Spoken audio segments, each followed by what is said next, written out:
I've seen a lot of horror movies and a lot of thrillers over the years, as you guys know, but I've never seen a movie that made me really feel uncomfortable in the way Bugonia did. I've been uncomfortable before. I talk about it a lot, like with certain horror movies where I've just been really filled with like anxiety and stuff. But this was a little bit of a different feeling of uncomfortability. This is one of the first movies in a really long time that really made me question my worldview. What the hell are we supposed to use, man? Harsh language?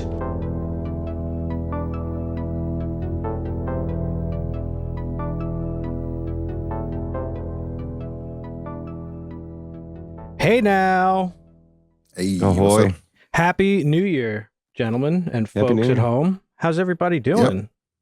Happy New Year, Merry Christmas. I think we missed both of those. Right? Kwanzaa, Yeah, what's the Hanukkah. other Hanukkah? Is there another one around this time? I can't remember. I think that's it. Yeah, I hope everybody had a happy holiday. Had a happy and safe New Year.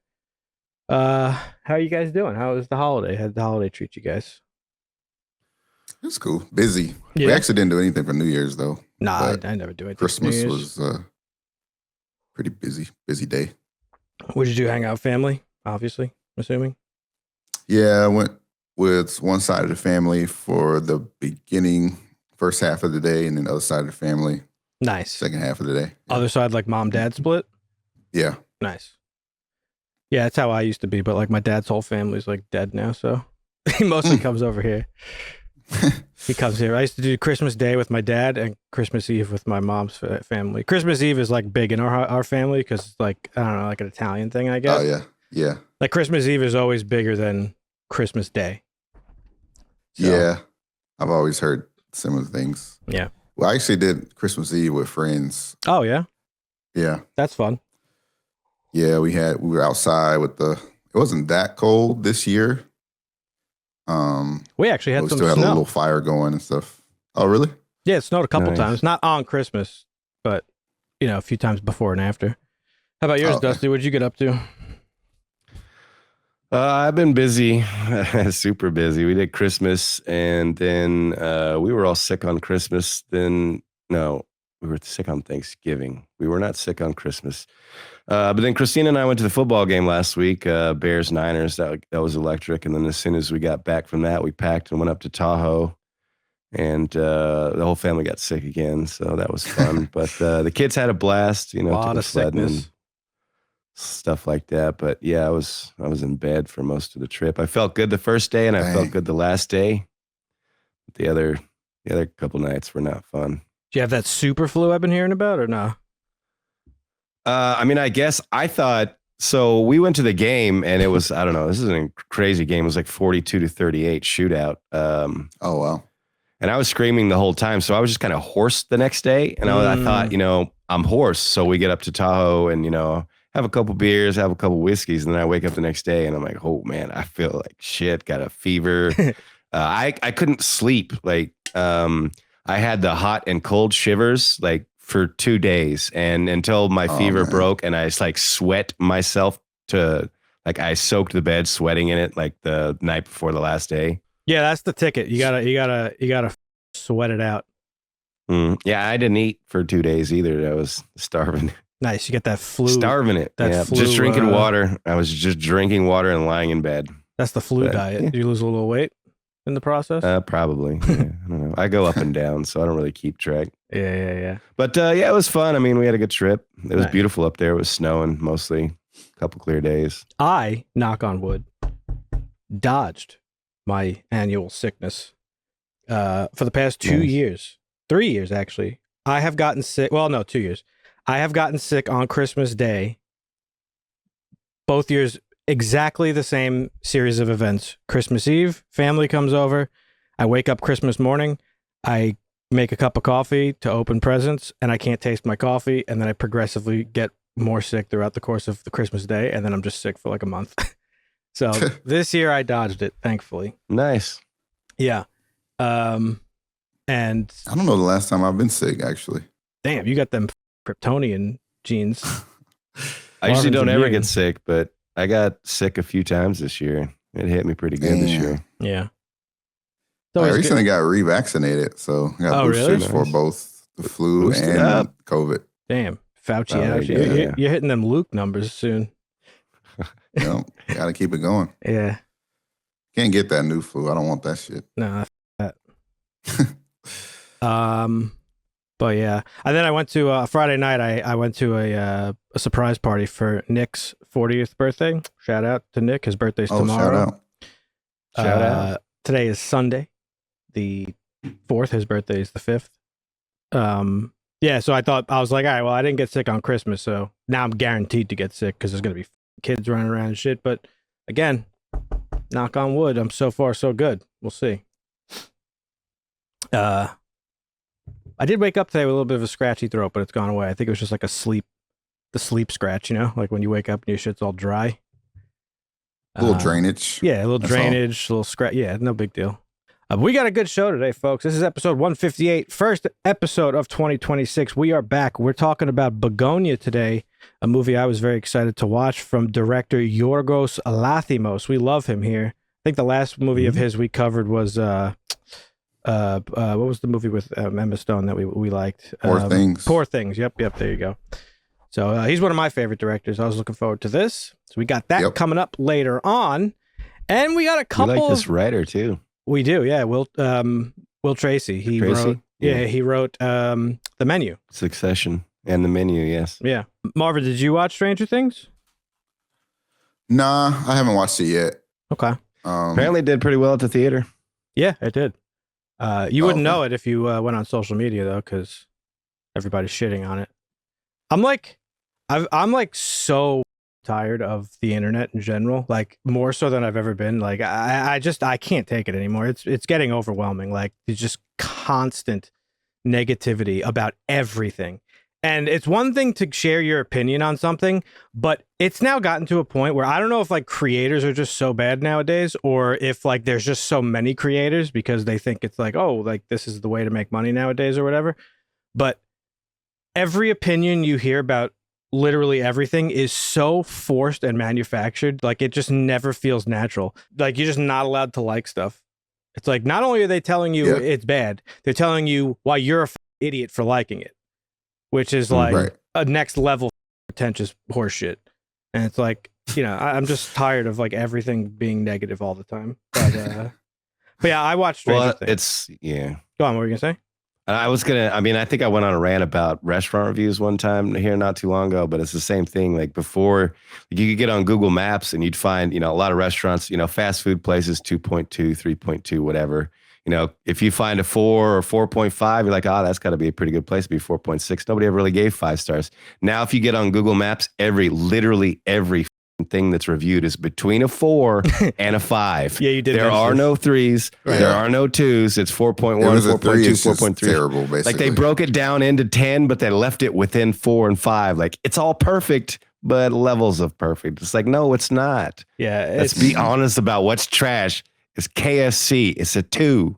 Let's go. Yeah. Come on. I mean, we do similar things with rating movies, right? Like, sure. Yeah. But we do it as a joke. If it's a 5, well, I'm just saying we don't do like 5 and belows usually because that's just automatically, it's kind of like 1 through 5 is just trash, basically. There's some genres. Any variance there. Well, we'll into it, but yeah. Yeah, my rules, I don't know if you guys remember when we established the rating system, because it's based on, I don't know. So for those of you who don't know, the rating system that we do here is a complete joke. It's a farce. It's to make fun of like reviews and like reviewers and all that stuff.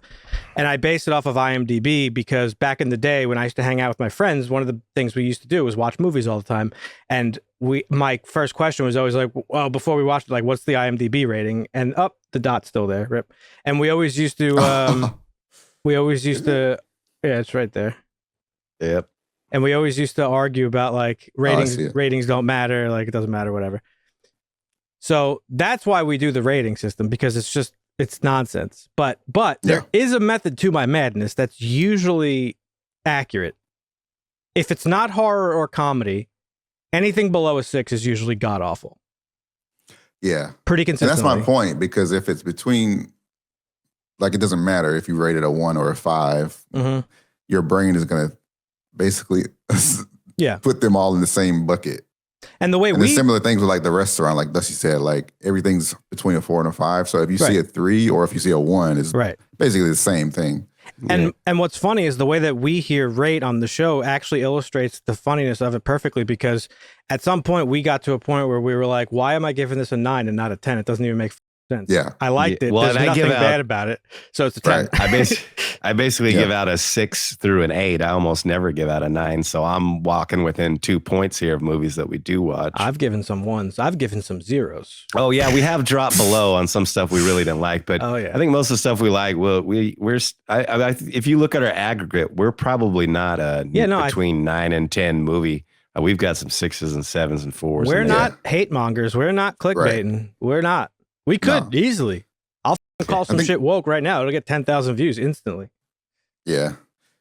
All that to say, I think when people are rating things, you're just trying to rate it all at once instead of having like categories for each thing. Like with restaurants, you rate the food, the service, and all that. And then you do like an average, and then you would get like an actual score. But that would be the good way to do it, the mathematical way. When you're just doing it on Google, you're just putting in like something random. Exactly. Well, and then we're kind of doing the businesses, they want you, just like the movies, they pay people to remove their movies. Like you found, I don't know, there were some people that are getting paid on the tomato meter, I think, to give good reviews to movies, right? I remember that scandal. Not too long ago. And like restaurants will give you like hey, 20% discount, give us a 5-star review. And that's how like we get here. Like you can't trust reviews. You don't know because big controversy. They're paying for them. Yeah, right. Exactly. Yeah.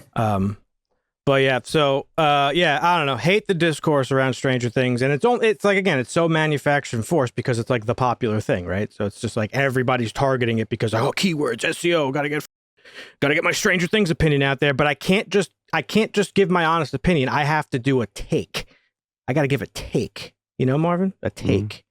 Yeah. Get them clicks up. Get them clicks up, baby. That click economy. I almost don't care about Stranger Things anymore. I don't know what it is. Probably just the time gap.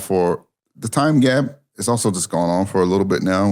This is the 5th season. Thankfully, it's the final season. But is it? I almost don't care to find out what happens to this crew of kids anymore. You might be depressed. You all right, Marvin? You didn't like Pluribus? I'm not depressed. Liking this? You good? No. Okay. I'm good. Making sure. All right. No, that's fair. It's been good. I mean, the wait is tough. Yeah, that's what I feel like it was like, I'm trying to remember all the seasons. It's hard to remember. Like, obviously, the first 2 seasons were really good. Yep. I can't really remember the 3rd season that much. That was the mall, right? That one was kind of mid. Yeah. And then the 4th season was with Vector. Which I guess it was good. Wasn't like amazing to me, I guess. I don't know. If you don't want to watch season 5, just watch Nightmare on Elm Street 3 Dream Warriors. It's basically that. Got it. Essentially what it is. But no, it's good. I watched it. I watched it as it came out. They did it in 2 sections, 3 releases. It was like part 1, or I forget what they called it. I don't know how they named it. It was stupid. It's like they released the first 4 episodes and then 3 and then the finale. Episodes. Yeah. The first 4 were really good in my opinion. The 3 were terrible in my opinion. And then the finale was like, it was decent. Like it did what it had to do. Well, you could watch the finale immediately, right? But you had to go to the theater. Like you could watch it. They released it on Netflix and then the finale was in the theater, no? Or did they release? The finale was both. They just had a theater release for it at the same time. Oh. Like if you wanted to go see it. Yeah, I figured they would have like released all the 3 episodes and then put the finale in theaters and give it like 15 days or whatever. Nah. And then release it. Even still, it made good money in theaters. Yeah. But overall, good final season. Worth the watch. Yeah, I'm excited to finish it. I'll do that today with Christina. It wraps up the stories, like, I think in a good way. The way you would want. Is it worth watching? Like, I'd rather want to just. I mean, if you're not into it, you're not into it. I still think it's good. Yeah. I still really enjoyed the show. I was looking forward to it. Like, I think the time gap is a little bit problematic because you eventually get detached from it so much so that's like when you come back, you're like, wait, what the fuck happened? Like you lose the that emotional connection to the characters. But in my opinion, you get it back pretty quickly. So. I don't know. I think it's worth watching. I'll be curious to see what you guys have to think about it. If you've watched Stranger Things out there and you're listening or watching, leave a comment. Let us know what your thoughts are on it.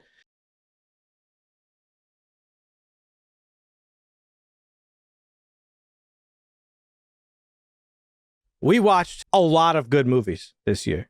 Like, I think more so than normal. So much so that I have a hard time really determining like what my favorite movie of the year was. I was actually laughing because if you look back at all the most recent movies we've watched, like each one, I'm like, all right, this is my favorite movie of the year. All right, this is my favorite movie of the year. I've changed my favorite movie of the year like multiple times at this point. But what am I supposed to do? Weekly, We've watched so much good shit. Like everything is legitimately good. Yeah. I mean, you would be dumb to not be willing to change. Got to put everybody to a decision. So let's talk about it. I want to talk about our top 6 favorite movies of the year. I say 6 because I figured everybody could pick one favorite overall, the best one we've watched, and then a runner-up. So each of us, we're going to go over our picks and why we chose them briefly or whatever, and we'll go from there. So we'll start with our runner-up, and then we'll go into the favorites. So I like that. Yeah, keep it. I think you should go first, Dan. Me?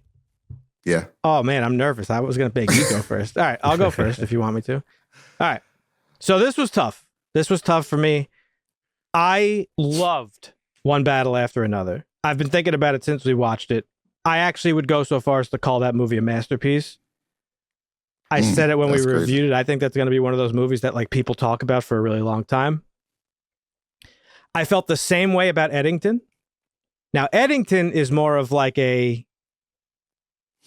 somebody I know just watched it and said they would give it like a 5. And wow. Yeah, but see, I understand with that movie because it's like it's weird and it's like sort of loud and like in your face and it's all over the place. So I can understand why somebody wouldn't really vibe with that movie. Totally understandable. I think that's one of those movies you either love it or you hate it type of thing. And I loved it. And when we watched it, I was like, this is my favorite movie of the year. When we watched One Battle, I was like, this is my favorite movie of the year. I was convinced that The Long Walk was going to be my favorite movie of the year. I love The Long Walk. It made me like super emotional. It was like visceral in ways that I didn't expect, and it's all done with like just dialogue. There's like nothing really going on in the movie except just walking, and I think it was like masterfully done. But it's still not my favorite or my runner-up. And so I was thinking of all the movies we watched this year, my runner-up is Sinners. When we watched Sinners, I was like blown away by it. We were all excited for it, just like everybody was. But it blew me away. It was better than I expected it to be. I think Ryan Coogler is like a master filmmaker at this point for a lot of reasons. But yeah, I love Sinners so much. It had incredible cinematography. The acting was brilliant, especially from Michael B. Jordan, obviously having to play 2 very distinct characters that are twins. So, you know, he has to deliver a performance that's different from each character. I thought he pulled that off. You know, some people said that I think some of the criticisms that it got was like it tried to be too deep and this, that, and the other thing. And it's like, I don't agree. I think it was perfect, really, in every way. Obviously, the score is amazing in that movie because it's about music, really. Or music is the vehicle for which it tells the story of like, you know, colonization and like culture erasure and stuff like that. It really resonated with me. I loved every minute of it. As a horror fan, I love that it was about vampires, and the vampires were symbolic for how white people just absorbed black culture and made it their own and profited off of it. Sinners was one of the few movies this year that like really made me like wow, I'm like blown away by this movie. So that's why I picked it as my runner-up instead of some others. So my runner-up, I kind of went through a couple of different options. It's hard, right? I had to check some dates on some things. Oh, you did research. To make sure. I actually had forgotten about Eddington, but I still wouldn't have put that as my runner-up. It was really good. Yeah.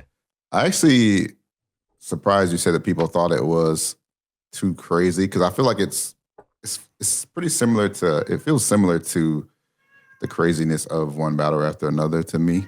It's similar, yeah. Both movies are very divisive. Yeah. But for me, my runner-up was actually The Ugly Stepsister. Oh, that's surprising. Yeah. Yeah, this one was actually like a sleeper for me. That's a sleeper I for did sure. I almost put Sinners over it. But really? This was such a fresh experience on the Cinderella story that it really stuck with me. I'm impressed. I said on our review that I wouldn't rewatch this, but I could actually easily see myself Interesting. rewatching this movie. So what made you I change would your have mind? to change it from a 9 to a 10 based on that. Okay. Well, I was just when I was, we thought about doing this, our favorite and the runner-up. So I had to go back and look through So you were just thinking movies, about it through a and fresh I just lens. started thinking about it. Yeah. That's cool. Yeah. So I'm really surprised that was your runner-up. I'm happy, not surprised in a bad way. That was a great movie, but for a foreign body horror movie, Marvin, you're making. We can't make fun of you anymore for not watching a lot of movies. You're like in the club now. That's right. Congrats. That's right. Yep. A little reflection can actually, I mean, I'm surprised about maybe what Dan's final pick is going to be because I know what it may not be. So yeah, I mean, obviously Sinners is a contender. That's a movie that I've watched more than once. So that was for me, I had to not only love it, I had to go back and rewatch it at least one time, probably if not two more times minimum. Mm-hmm. So Sinners is definitely on there, but Superman is on there too. Mm-hmm. And Sketch is on there too. That was a great movie. Had fun watching it with the family, had fun watching it without the family. So yeah, it's tough, but I think Superman is going to have to be my runner-up because like Marvin said, after reflection, like I've watched this a couple times and I think James Gunn nailed it. And it kind of irritates me and makes me love it even more that people complain about like he saved an animal. Like he's faster than the speed of light. He's got time to do that shit and he likes animals. What's the problem? Yes. He's Superman. That's what he does. But yeah, I just like after. Could you imagine what kind of a miserable human person you have to be like, he saved a squirrel. This is so lame. You should be jumping. Oh my God, he saved an animal. Yeah. Like I was like, oh, that's awesome, bro. That's the kind of stuff I want to see in a superhero movie. Like Superman can do that. Show that. It's like it took 2 seconds. Yep. But Superman, my runner-up. I loved it. All right. Movie. Awesome. I'm glad to hear that Superman's getting some love. So let's work backwards, Dusty. Why don't you start with your number one? Okay. Well, this I think I said it when I watched it, and it hasn't changed. But it was Life of Chuck. Tom Hiddleston nailed that. The story, the way they told it, the scenes, the section. Yeah. I tried to find something to beat it. There were some good Stephen King's. Like you said, The Long Walk. Very, very good. Yeah. But Life of Chuck. That was my favorite movie this year. I had a hard time snubbing that one too. Like it was close. Yeah. I had a really hard. I really did have. I'm not just trying to say it for like, to create some sort of tension. We watched a lot of good movies. I really had a hard time deciding what my favorite movie was this year. And like, again, I'm still having a hard time. And that's one of the movies that has stuck with me all these months later. Like that ending was like very powerful where he's, just like, I contain multitudes and he just walks off and, the credits roll hanging on that room. And it was very, very good. I love that movie. Yeah. Well, and the crafting the story around the moment of music or music itself, I think for me is what hits me because I was in band, so yeah, I actually saw drums and all that stuff. I'm a musician, so it resonates. I saw a criticism of that. Somebody said like that movie sucked. It was just, I think it was in our comments actually. It was like that movie sucked. It was just there was like a 20-minute long dancing scene. I was like, yeah, that's awesome. Yeah, it's like such a human moment of like simplicity of just simple joy. You idiot. Imagine the world without music. Yeah. And then go watch the movie again. Exactly. Imagine the world without music, without art, without video games, without movies. Like life would be meaningless. Mm. All right. I'm glad you picked that. That's awesome. All right, Marvin, what's your number one? Let's hear it. My number one actually hasn't changed from since I've seen it. It was something different before this, but my number one is The Long Walk. Excellent. This movie just had everything. I mean, phenomenal acting. David Johnson, Cooper Hoffman. Yep. They just put on a masterclass in this. It has so much emotion. I mean, only movie to make me cry in the recent years. Really? Yeah. Great plot and amazing story too. And even, like the premise itself is just super interesting. So yeah, for me, it just hit all the marks. Yeah, that was a really great movie. Again, to build that much like tension and emotion without really doing anything is, that's like a crazy achievement. So like props to Francis Lawrence. That is like such a credit to him as a director, and then also the actors to pull that off. Because it's very much, I think we even said this when we actually talked about it. It's very much kind of like a play, like a stage play, or it's just raw. Right, It's just the actors and their dialogue, and that's it. Obviously that movie has some stuff where there's, people are getting shot and shitting and puking, and like there's some stuff in there because it's a horror movie or whatever.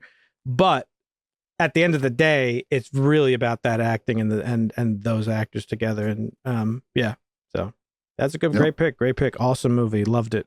And that's another one that stuck with me. I was like, holy fuck, this movie like really impacted me. But there was only one movie that impacted me in a way that hasn't happened in a really long time. I don't think anybody's going to be surprised. My favorite movie was Superman.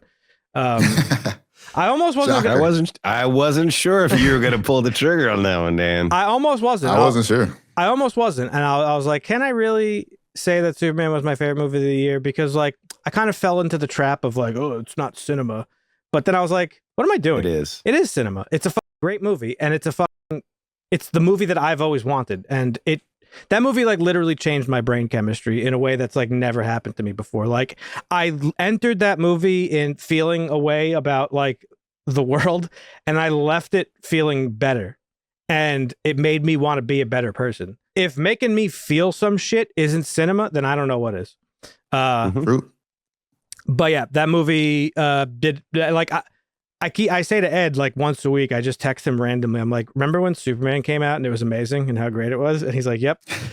Because like how rare it is that you go into something excited and it is everything you wanted it to be and more. Like it just blows away your expectations. Very rare. Pretty rare. Especially nowadays, like, amongst all the bullshit that we get. Rare with movies, rare with shows, rare with games, rare with anything. And so I try to curb my excitement, so it was pleasantly surprising for me. No, Superman was gonna like make or break my like personality for the rest of my life. Like, if that movie was bad, like you guys, I would have been insufferable. It was over, yeah. And for a lot of different reasons, that movie meant a lot to me. Like, I'm a big Superman fan, and it is the perfect depiction of Superman that we've ever gotten. I just commented on a TikTok earlier. Somebody was ranking the different Superman films, and he put that one as number 2, and of course the original 78 Superman is number 1. And I was like, honestly, if you strip away the nostalgia and like the fact that it's a beloved movie, the 2025 Superman is better than the 78 Superman in every way. It's a better depiction of Superman. It's a better depiction of Clark. It's just a better movie. And obviously I love the 78 Superman. It's fantastic. I love Christopher Reeve. That movie has a special place in my heart, but if you're a Superman fan, it doesn't get better than this James Gunn Superman, in my opinion. Like you said, guys saving squirrels, like while the Justice Gang is fighting like this kaiju and they're just like showboating and like trying to kill it, and he's like doing damage control and like saying like, hey guys, like, can we just like try to kill it humanely or take it somewhere? Like that's just who Superman is. And the other thing, it's like Superman has like the connection to his parents is also like meaningful to me because it's like something I connected with my dad on back in the day, like a lot of kids probably. So that meant a lot to me. And yeah, it just like, and his performance was unbelievable. Like he really played like 3 different roles. There's like his Superman persona where he's like, hello, Miss Lane. And that has never been done before, really. Like Christopher Reeve did it where he was like slouchy as Clark and then like stood up tall when he becomes Superman, but not in this way where like we see throughout the film that he's workshopping his persona as Superman. Superman doesn't have time for social media, Lois. Like, or he says to Gary, the robot, he's like, I got to get back to the fray. Like he's workshopping his identity as Superman, and that is awesome to me. And then there's his persona as Clark Kent, where he's at work and he's like kind of goofy, but not really. And he's just like the reporter, mild mannered or whatever. Clumsy. Yeah. But then there's his real persona with that slips out throughout the movie. Oh, golly. What the hey, dude? Like his just goofy farm boy thing. So David Corenswet really played 3 different characters in that movie, and it was brilliant. And so I loved everything about it. James Gunn is a master of comic book movie. He just knows how to do it right, and that's it. And so that movie, like I've watched it genuinely 15 times since July when it came out. It is now January 4th. That's I may be an insane person, but like if ever I need to like a quick lift me up, I just watch Superman and it makes me feel good. Yeah. And I still cry at all the same scenes. So that's just how you know it worked out. It's great. And the other reason it really means a lot to me too, I forgot to mention, I don't even know if I mentioned it when we talked about it, but growing up like listening to punk rock music, like punk rock has always been like a big part of my life. Like I got into music when I was like, I don't know, 13 or 14, and it was always punk rock. And like, you know, since 2016, politics has become sort of like pop culture, and like everybody has made politics like their personality. And I've been accused of like, well, you just only care about politics now because it's cool. And it's like, no, I've literally had the same worldview my entire life. And it largely is in part to the message of a lot of punk music of like anti-establishment, but not just anti-establishment to be edgy. It's like anti-establishment because it's pro-human life, or human rights rather. And establishment is generally not human rights. And those two things are usually not, they don't go hand in hand. So like I've always been a progressive. I've always held these ideals. And the way that Superman framed that kindness is the real punk rock, it was like, it just really like reaffirmed it was just like, you've been right this whole time. So that makes me happy. I'm just glad it wasn't one battle after another. You really hated that movie, huh? I didn't hate it. I have my problems with it. That's it. If it wasn't Superman, it was going to be The Long Walk. So That's a good one, though. I'm glad one of us got it in there. Great year for movies. The Oscars are going to be really interesting. Obviously, the awards mean nothing. Yeah. Especially if Sinners isn't nominated for anything, and it's starting to look like that's going to be the case. But yeah. So there's our favorite movies of 2025, folks. Leave a comment down below. Let us know what your favorite movies were. Maybe what your top 5 was. There was a lot of them. It's tough. Try to do it. Try to pick your top 2. I had a hard time. Difficult. But we'll be interested to hear what your favorite movies of the year are and why. All right, let's move on to the news. We've been off for 2 weeks now, almost. We got a lot going on out there. Yeah. let me do the lead-in since we were just talking about Sinners. So I want to talk about what's been going on with that movie. It's actually crazy. So this all started when Variety and Rolling Stone released their best movies of 2025 list, and they both left off Sinners. Okay. Now, it's one thing to say, you could say that movie is like, you know, it copied From Dusk Till Dawn, or it's not that deep, or whatever, it's overrated. You could have those opinions. But to say it's not one of the best movies of the year is ridiculous, okay? Just straight up ridiculous. And so it struck people as weird. Now, of course, the obvious reasoning is like, oh, well, it's just because Hollywood's racist, and this is a movie made by, black guy, black cast, black story. So of course they're going to snub it. But I think it goes actually a little bit deeper than that. Because, so I don't know if you guys all remember this, but I do. Ryan Coogler, and this was announced like before the movie came out, he secured a deal for this movie that he owns the rights after 25 years. Oh, he's trying to set we that talked new about it on precedent. the I remember news. that. Yeah, which is like unheard of in Hollywood. Right. I would not be surprised if a lot of in Hollywood are like really pissed off about that, and how it, because it sets a precedent for other filmmakers. It does. That like and ownership. What is this? But he's always been like this. Ryan Coogler's the fucking goat. Years ago, he was asked to be in the Academy, like because they invite like filmmakers and stuff. The Coen brothers are famously not part of it. Not the Academy, but something like involving the Academy. But he was like, nah, I don't want to be I don't want to be in it. I support like workers' unions and stuff. He works with a lot of the same people. He's worked with Michael B. Jordan on all his fucking movies. He works with the same cinematographer, I believe. Crazy. He works with a lot of the same people, similar to Taylor Sheridan. And so like he's very like worker rights focused, which is awesome. And again, something you don't see a lot in Hollywood because everything's corporatized and commoditized and you know the way it is.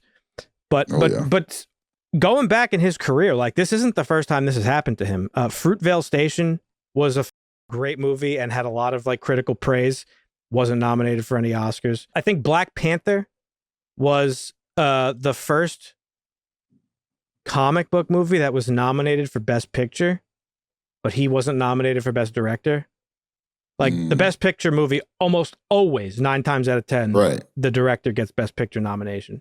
That's wild. Usually whoever wins Best Picture also wins Best Director. Like, you know how it works. So yeah, that's that one. When Creed came out, Creed is like an incredible movie. Everybody loved it. It was critically acclaimed. Michael B. Jordan wasn't nominated for that movie, but Sylvester Stallone was. Like, if you go back into Coogler's career, like there's a lot of these like weird coincidences, right? So yeah, there's no shocker that like the world is racist, like it just is, and it's unfortunate that he is obviously having to deal with this again because Sinners is an incredible movie and deserves great movie, all the nominations. It deserves, at least nominations, right? Yeah, like, it deserves recognition. Yeah, and but if you dig a little bit deeper, I had sent this to you guys in Discord. If you dig a little bit deeper, it becomes a little bit clear what's going on here. So, I had said this started with Variety and Rolling Stone releasing their best ofs, right? Mm-hmm. So, turns out, because I mean, other people are reporting on this, but I had looked into it a little bit. Turns out that the owner of Variety also owns Rolling Stone. His name is Jay Penske. He's the son of Roger Penske, who is a huge Republican donor. Shocker. He used to be big in like the race car industry, so he was like pretty famous, Roger Penske. Yes. Penske Motor Oil. And now Jay Penske is the CEO of Penske Media. So he owns Variety, Rolling Stone, Deadline, Billboard, The Hollywood Reporter, South by Southwest, and the Golden Globes. So not only does he own every entertainment publication, but he also owns an award show. Okay. And that's wild. Yeah.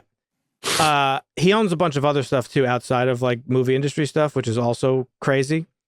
If you look into him a little bit, turns out in 2012, he urinated on a woman in a parking lot of a yacht club or something that he broke into with his brother, and he peed on her and then shouted at her, "You're not white enough." Now, she was white, I believe. I cannot confirm or deny that, but I do believe she was white. But either way, that's still pretty problematic and weird. Like, what does that even mean?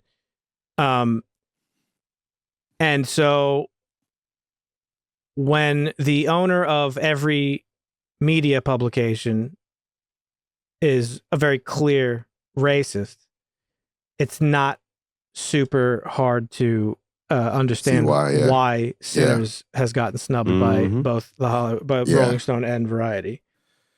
Where there's smoke, right? Yep. Like always. And I've seen people in comments of videos talking about this, and it's always like, "Oh, victim complex, blah blah blah blah blah." It's like, bro, shut the fuck up. I'm sorry this doesn't fit your narrative that like racism doesn't exist anymore, but like it never went away. I hate to break it to you. Like, what are you talking about? Just evolved. So yeah, really unfortunate. It's never going away. Nope. It is human nature, and it is human nature we are here to discuss today. It's ignorance. But yeah, so I thought that was a shame that this is happening. Not that it matters, really, at the end of the day, what Variety thinks about, but it's funny because it came up because there's this movie out now with, what's his name? Timothy Chalamet. That's like his Marty Supreme is getting like critical, just insane glazing. Yeah. I haven't seen it, so I can't say one way or the other. But some people are saying like, "Wow, it's crazy that you're propping this movie up, but not Sinners." Because I've Right. seen, not me personally, but people are saying like, I've seen both, and it's not even close. And Marty Supreme has had like an insane Crazy marketing. marketing campaign. This Yeah, motherfucker's standing Chalamet. on the fucking sphere in Vegas, and he called me on the phone the other day and was like, "Yo, you want to go to lunch and watch my movie?" Like, the marketing is nuts. What were you gonna say? Yeah, he showed up. He showed up at that screening yeah, when people were watching it. You know, the early screenings or whatever. yeah. He also did like a random rap song with this guy. It's like this masked rapper that they like. Oh man, you never see him and Timothée Chalamet in the same place at one time. So he does like this music video and like actually he's rapping in the video and everything. Like it's crazy marketing that they're putting into this. He's also been like really fucking weird. He's like saying shit like, "Oh, like, you know, like, this is the best work I've ever done. Like, please like me, please give me some credit." Like, he seems to be in like desperation mode or something, that his career maybe is not where he wants it to be. I don't know. Chalamet? Yeah. Yeah, There's that's some- weird. he Seems did an like interview. he's No, he- doing. Yeah, Interesting. He's been in good stuff. But honestly, he- it's just weird that he would say that. yeah. I mean, Yeah. I obviously embellished, but that's more or less what he said. He was like, "Yeah, no, this is like the best work of my career." Like, I had seen videos about it a couple months ago. Yeah. Well, he's got to say that because he wants his next movie to be bigger than his last movie. Yeah. Also, there was some Just weird stuff about this movie some- too that I saw, and why it might be getting propped up by Hollywood, because it's almost like Hollywood's doing, and everybody in the industry is doing like it's like a you know, make a wish type of thing with this movie. Like, it's like like it's getting all this weird praise. It was made by Josh Safdie, and the Safdie brothers are good, but Mhm. there was something about it, I can't remember what it was, that was interesting, and I can't remember what it was, but something about like, I don't know, Republican donors or right-wing donors, something weird. Maybe some Zion. Oh yeah, there's some Zionism going on in this movie. Fran Drescher's in it, known Zionist. Some other stuff. Zionism everywhere, so Yeah, not But- surprised. right. Anyway, so that's that. Sinners, hopefully it gets some recognition at the Oscars. Again, it doesn't really matter at the end of the day. We know it's a fucking great movie. Ryan Coogler knew it was going to be a banger too before we even put it out. That's why he's like, "Yeah, I want ownership in 25 years. Get the fuck out of here." Yeah, exactly. Yeah. So at the end of the day, do the awards matter? Do the publications matter? No, but it is nice, as we've said before. It must feel nice to be recognized by your peers, not necessarily the industry or executives, but like other actors, other filmmakers, and people who appreciate the medium. You know what I mean? Yeah. So hopefully it gets recognized at the Oscars, but we'll see what happens. Yep. All right, Dusty, I take actually it away. Don't have a problem with before we go into original ideas going back to the creator, even if it's on a 25-year mark, because what you're basically doing is you're leasing it to them, and you're saying, okay, well, I can't know that you're going to be a good company in 5 years, actually. Yeah, exactly. What's going on with all this merger shit, let alone 25 years, but give it back to me 25 and then I can resell it or do whatever I want. You might not even be a company anymore. You could have sold it 6 times over. So Right. like, I have no problem with filmmakers saying, no, this is mine. You could have it for a little while, but I'm getting it back. So Exactly. I hope that it sets a precedent and it keeps going. Yeah, that would be Actually. awesome. I mean, I think that's fair. Like, it's just, Yeah. you created the shit. Like, why shouldn't you have a stake in it? All right, Dusty, what do you got for us this week? What's some of the stuff that you took note of? All right. Well, let's see. We got a little X-Men news. According to Scooper Daniel Richmond, Marvel Studios is developing a standalone Wolverine movie as part of its next saga alongside other mutant-focused films. The report suggests Wolverine will be a priority rather than just one piece of an eventual X-Men reboot. Marvel, here's the quote: Marvel is developing a Wolverine project with multiple mutant focused projects for the next saga, not just an X-Men reboot. So yeah, Gee, we got I wonder who's gonna play Wolverine. well, That poor guy is gonna be playing Wolverine till he's 90. No, I don't think so. You don't? I don't think they got I the don't balls. think Hugh I don't think they got the balls to cast somebody else. I'm gonna be honest with you. Well, we They should saw do that. it. They should do it while before he gets. I don't know. He's like, already old. I don't know. before he gets too old. Like, We'll see they what just need to happens. do it. Rip the Band-Aid off. It's got to happen. Yeah. I mean, look at fucking RDJ. He's 60, right? Like, Mm-hmm. They're all older.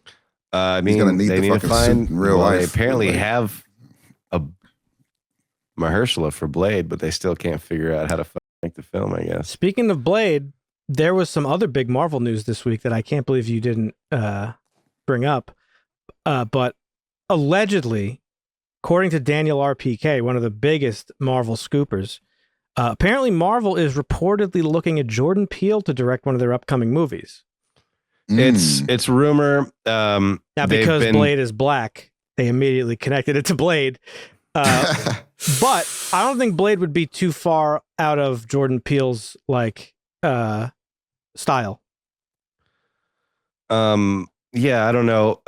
He's had talks with Marvel. He's had several talks with Marvel, and I know they're interested in him, and they probably have an idea that they've pitched him, and I don't know that he's.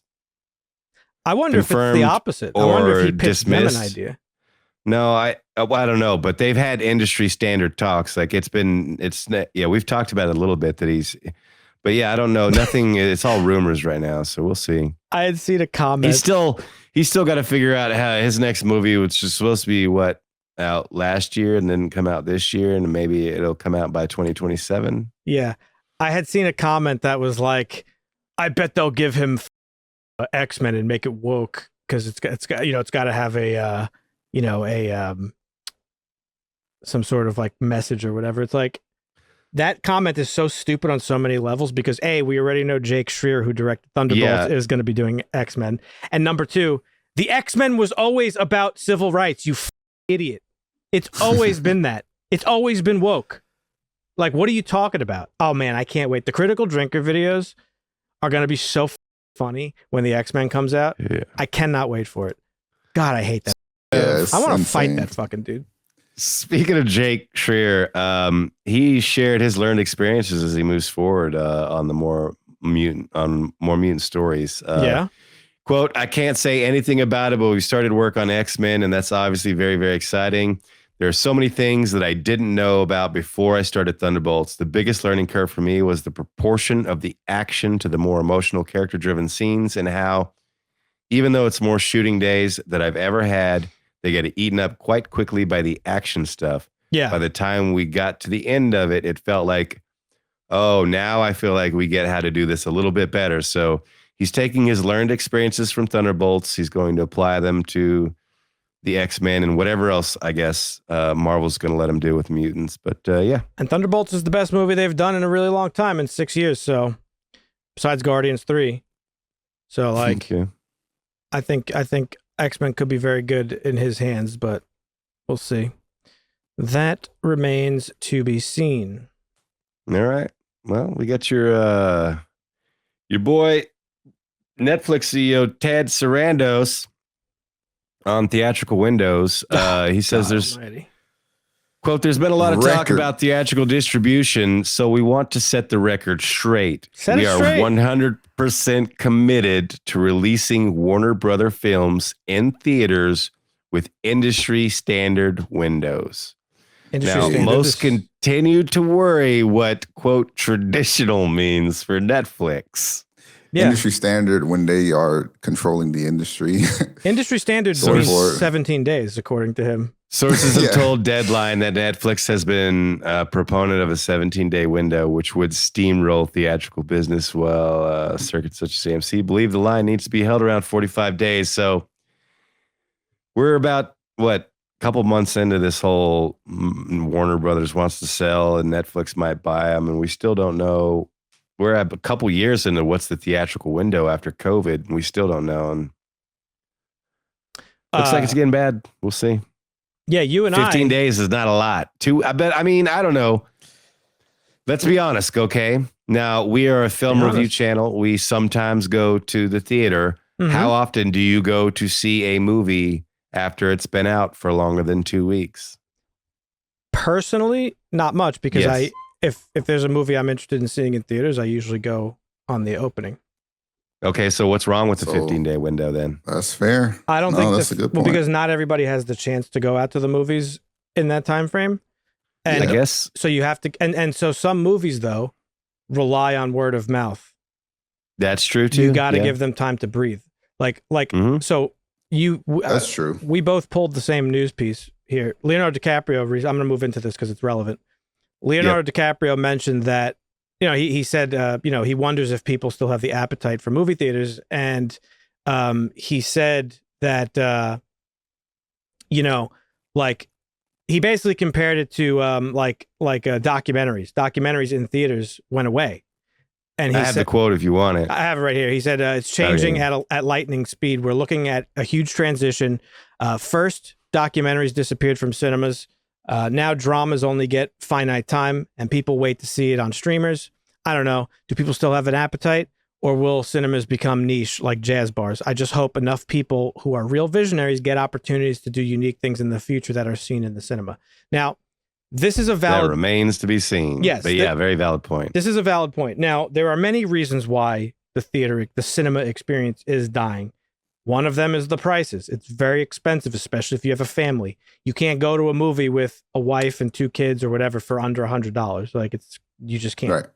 That's a problem, especially with the fact that like literally everybody is struggling financially in this country, except if you make, $300,000 a year. And even then you're probably tight. Didn't know where you live. Yeah.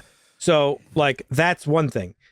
And then you have this extra thing where it's like there is an active effort to like kill the cinema experience to push people towards streaming services. So of course they could pay a subscription fee and all this stuff. But like, it's perfectly valid if people don't want to go to the theaters, but like I feel like going to the theater is such like it's such a core American experience that I wouldn't want to see it go away. I do think it directly he's just meowing like crazy. He agrees with me. Yeah. He doesn't even know what to do with stuff. He's like meow, meow. He's like, meow. yeah, Freaking you're out. preaching to him. Pet him, please. I am. Love him. That's it. He wants to love you. That's all he wants. No, like Our cat's a talker like that too. But she'll sit down. You could tell her to sit, she'll sit. yeah. I don't know. I think the theater experience is like paramount to film in general. Like I think they're tied hand in hand. Like I don't think you could have one without the other. Yeah, and I think there's something to be said about the evolution of, because this is a discussion we've had several times over with the evolution of media. We had this, we didn't talk about it in the news, or we were talking about in the news, but MTV played their last song and it was Video Killed the Radio Star. And that's the first song that they ever played on MTV. And the medium from like cassette tape to CD was something where like, you could record things and then, you had the digital transmission, you had the downloading and the streaming, and like it's these companies can't keep up, and they try and fight for this control to get as much money as they can out of it while they can, but they can't fight the change. And there's something to be said about cinema and art, and people will always want to go to the theater, and there will always be theaters where movies are played, but it may be on a different scale where like straight to digital might become more commonplace than some of us would like, because most people don't want that experience because it's so expensive. To go take, me and Christina and the 2 kids go to the movie theaters, we got to go to the dollar store and buy candy. Does not spend $150 to watch a movie. That's always been my go-to. We stop at like CVS. Shit in every time. Yeah.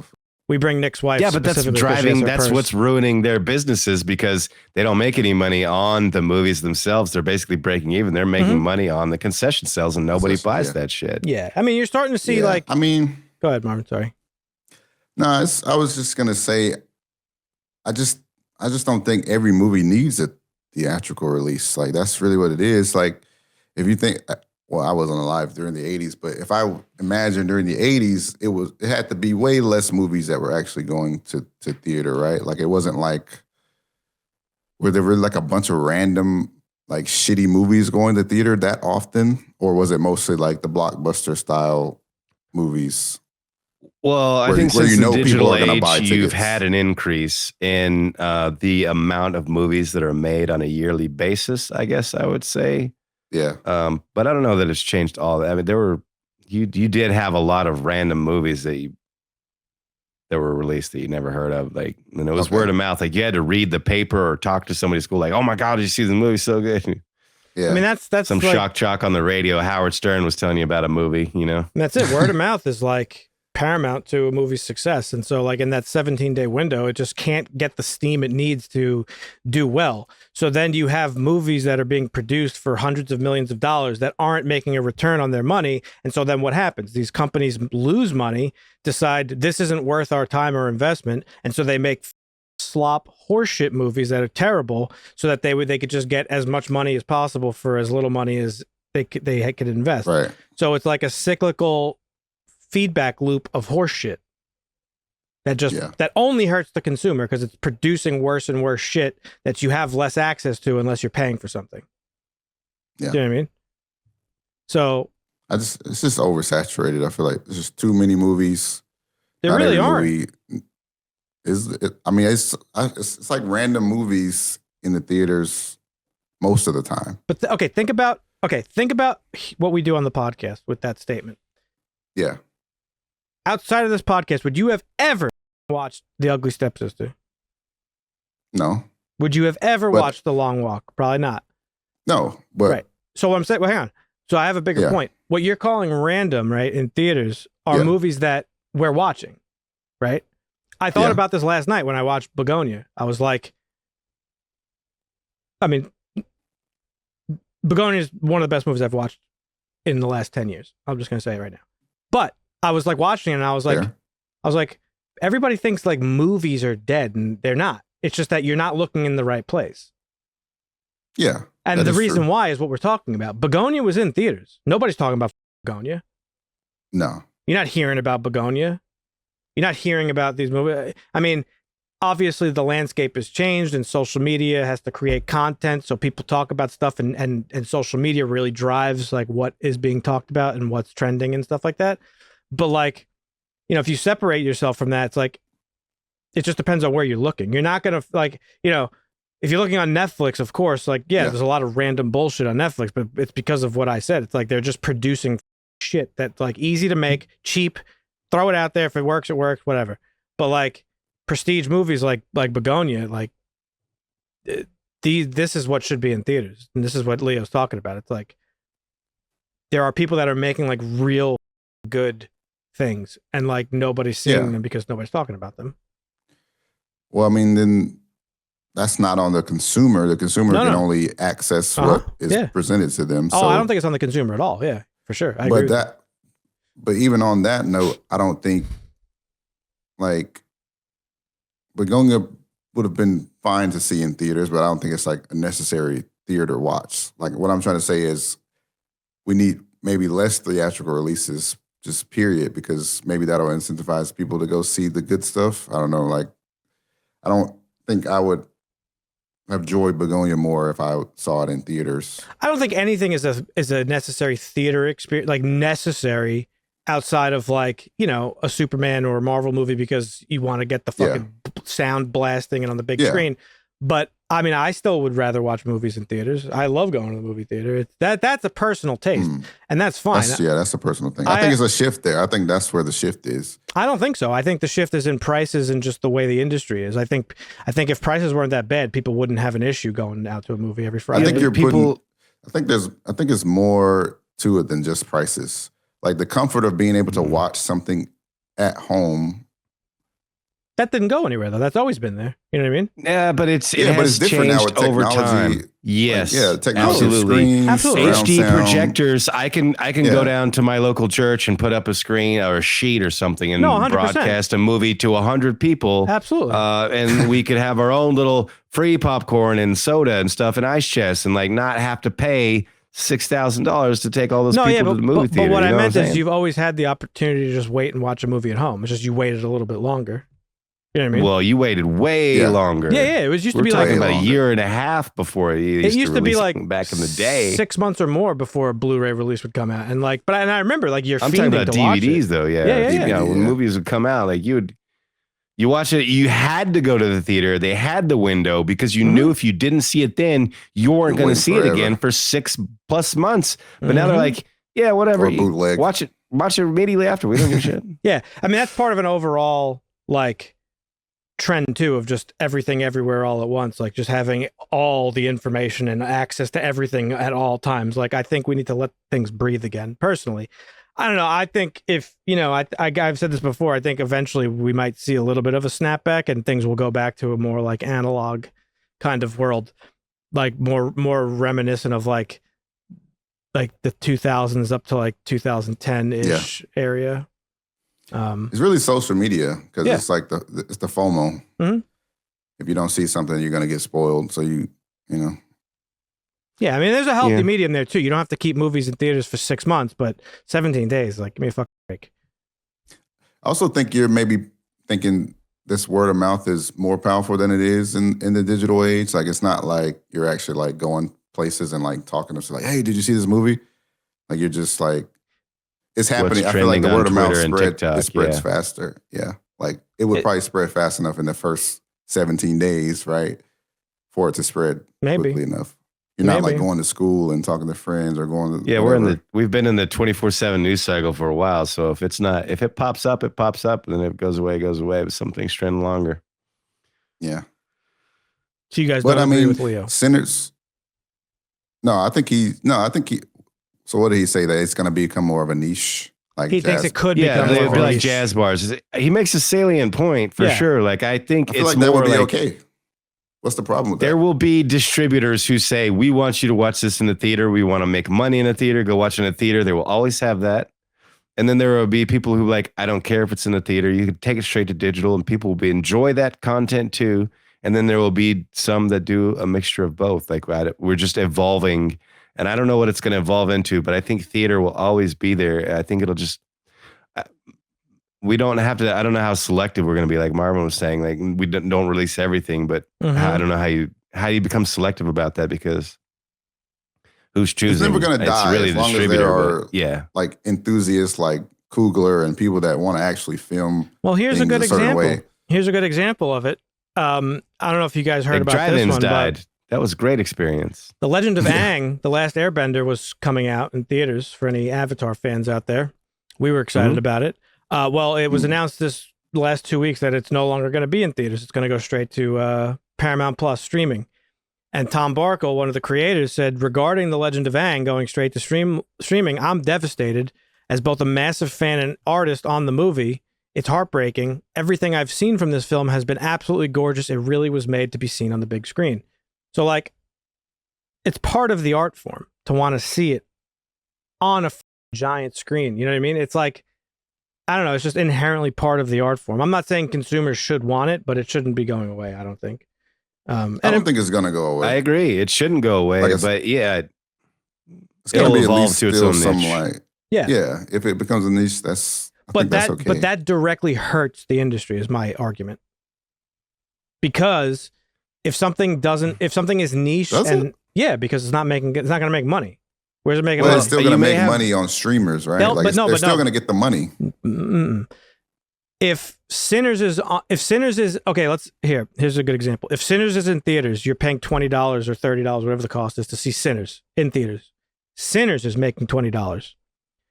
If Sinners is on Netflix is making money regardless. It doesn't, like, it's not because of Sinners. Does that make sense? Yeah. Well, sometimes it is. It depends upon the film. But they don't have a way to tie profit to a specific thing, is my point. So correct. You're right. So what happens is now it's about the bottom line, which is the dollar. So if a movie goes into theaters and it doesn't get that word of mouth and nobody cares about it or whatever, that's it. It's not making profit. So the money that studio put into it did not get returned to them. They no longer want to make that thing. So that's why Netflix wants to just make popcorn shit or whatever, easily digestible, watch in the background horse shit, because whatever, it's content.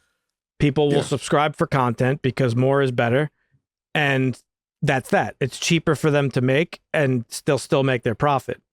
What was the movie recently? I was just reading about it. Sinners is a good example of that. So Marty Supreme barely made this money back. I saw that. Yeah. Sinners on its opening weekend was like dominating the box office. That was one of the big controversies, is that Variety was like, oh, profitability is still a way off. But for Marty Supreme, they're like, this movie's gonna change lives. Like, get the fuck out of here. So like, that's the argument I'm making, is that like the shorter the window is in theaters, the less money a movie is going to make, which is just going to make executives and studios want to produce things less. It's why Martin Scorsese, literally one of the greatest filmmakers of all time, can't get a movie made by a big studio. He has to go to like Netflix and stuff, like, because his movies are less likely to make back that money, at this point in time, because they're not going to sit in theaters for however long. And it's unfortunate. I think Superman is a great example. Like, Superman, I think, was fine. It was in theaters for like a month, and then they put it out on digital. So it had time to steamroll. It had time to make its money, and then they shoved it onto streamers. Like, there is a happy medium there, but sure, I agree. So like, that's my only concern, is that like, the less access people have to it, the less money it's going to make in theaters specifically. Like, I'm showing up to pay money to see this thing. Right. They just maybe they have to just set some they don't need that much money to make good films, right? Like, well, that's the thing, is executives don't give a fuck about film quality. They don't care. They don't care about the art form. They don't care about people, and they just want to make the money no matter what. And so like, at this rate, we're going to get to a point where like, they're making like, they're already doing it. They're already like playing around with like AI movies and AI actors and AI this and AI that, because they don't want to pay money. It's all about how to maximize the most return for as little YouTube TV does possible. That. I was watching the football game last night, and between, like, when they go to commercial break, they'll play you ads, so you could press a button and like, it'll send information to your phone, so you can go shop that shit. Or you can skip that, and it's like just like AI generated animals like eating in the wild or just hanging out. like what the fuck? What a great world we live in. So great.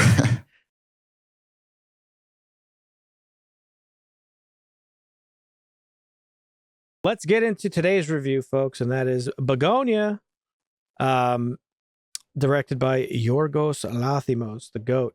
So I've seen a lot of horror movies and a lot of thrillers over the years, as you guys know, but I've never seen a movie that made me really feel uncomfortable in the way Bugonia did. I've been uncomfortable before. I talk about it a lot, like with certain horror movies where I've just been really filled with like anxiety and stuff. But this was a little bit of a different feeling of uncomfortability. So it's a brand new cinematic experience for me. And, it starts with this pretty intimate look into the mind of a conspiracy theorist. But by the end of the movie, I was forced to confront a question that I really wasn't ready to confront, and that is about, is this human experiment of ours worth saving? So, this is one of the first movies in a really long time that really made me question my worldview. So let's talk about Bugonia and how this movie put me in that type of position. So this is about two cousins, Jesse Plemons and Aidan Delbus, Don and Teddy. And they are very quickly introduced to us. They are, Teddy really is more of a sick individual conspiracy theorist. So when I say sick, it's by no fault of his own, of course. He is a person who has experienced a lot of traumas in his life that are sort of hinted at throughout the course of the movie. But he is convinced that Michelle, played by Emma Stone, she's a corporate executive of this like biochemical company. And he's convinced that she is an alien from Andromeda. And him and his cousin they create this plot to kidnap her. And that's pretty much the movie right there. It's like, the whole movie takes place in his house for the most part, and it's him basically trying to interrogate her and get her to reveal that she is an alien, and he wants to be taken to her mothership so that he could basically create like a deal with the Emperor, the Andromedan Emperor, and facilitate them leaving planet Earth. And obviously the movie gets a little bit dark as it goes on. As Dusty mentioned, this is written by Will Tracy and is directed by Yorgos Lanthimos. He's one of my favorite filmmakers. I don't think he has a bad movie, though I haven't seen his last one, Kinds of Kindness, yet. That one kind of got shit on. But yeah, I was excited for this, and it paid off in the end. I loved it. It's kind of like been lingering in my head since I've watched it.